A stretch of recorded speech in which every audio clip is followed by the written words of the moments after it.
Doyin Okupe pays 30 million naira charge. Court protects Emefiele from DSS arrest. Federal government plans 2.4 billion naira rehab centers for repentant terrorists. Dr. Doyin Okupe, who is a former senior special assistant to ex-president Goodluck Jonathan, was on Monday, December 19, 2022, sentenced to 2 years in prison after being found guilty of receiving over 200 million naira cash from a former national security advisor, Sambo.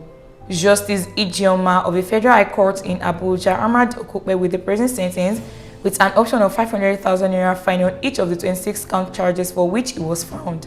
She held that Okupe, who is the first defendant in the suit filed by the Economic and Financial Crimes Commission (EFCC), violated the Money Laundering Act, adding that he had up to 4:30 p.m. to pay the fine option, totaling 13 million naira on all the charges he was found guilty of or to be sent to the Kuje Correctional Center. Justice Ojuko, in sentencing Okupe, considered the pleadings for leniency from the convict's wife Omolola and his son Adesunkanmi. However, the former presidential aide was able to pay the fine before the deadline. He paid and they returned with the bank papers around 4:25 p.m. The court processed it and everybody signed, including the EFCC lawyer. A federal high court sitting in Abuja has declined an application by the Department of State Services (DSS) to arrest and detain Godwin Emefiele, who is the governor of the Central Bank of Nigeria (CBN). In declining the motion, experts said, filed by an applicant in the absence of the respondent, Justice JT said the secret police did not provide any concrete evidence to substantiate its claim that Emefiele was involved in terrorism, finance, and economic crimes.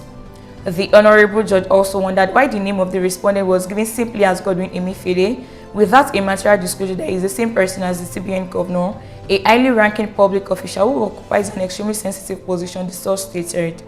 The court said such an application should have been accompanied with the presidential approval because of the grave implications for the Nigerian economy if the CBN governor is arrested and detained. There are suggestions that the bid to arrest Emefiele may be political, given the impact redesign of the Naira and limits cash on withdrawals might have on votes buying in the 2023 general elections.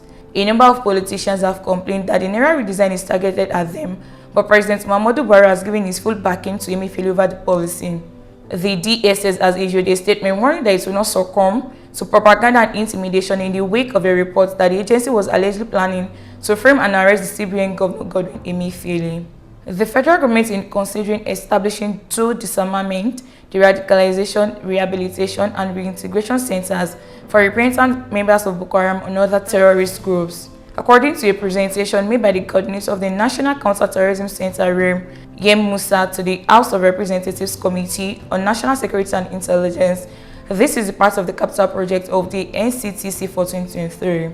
Out of a capital expenditure of 3,839,160,000 naira proposed for next year, 2.4 billion naira will be spent on the centers.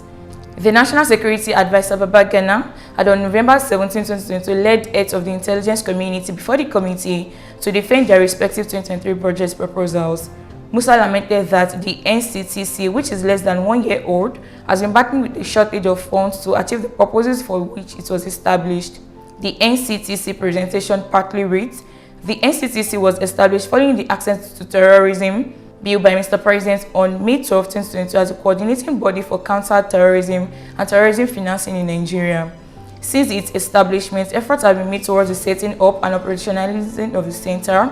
These efforts have not been easy due to lack of funding for the center since its inception early this year, as provision was not made for funding in its year budget. That is why this maiden budget is the key to the effective takeoff and operationalizing of the center to achieve its core mandate.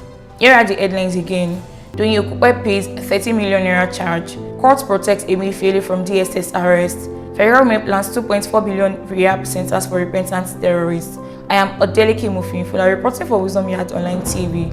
Thank you for staying tuned.